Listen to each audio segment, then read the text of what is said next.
Gure proiektua ikusi alduzuenez Glam enpresako parking automatikoa da. Eta orain Mikelek bere funtzionamendua azalduko dizue. Etengailua sakatzean barra igoko da 2 segunduz eta gero jaitsi egingo da. Eta horrela 10 aldiz. Bat. Bi. Hiru.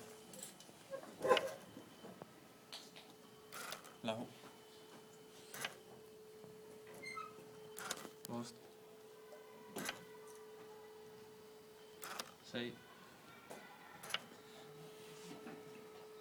Zazpi. Zortzi. Bederatzi. Hamar. Ikusi duzuenez, argi gorria piztu da. Horrek esan nahi du parkina beteta dagoela. Eta baten batek ez badu ikusi argi gorri hori, burrun bat jarri dugu berriro etengailua sakatzean soinua eragiteko.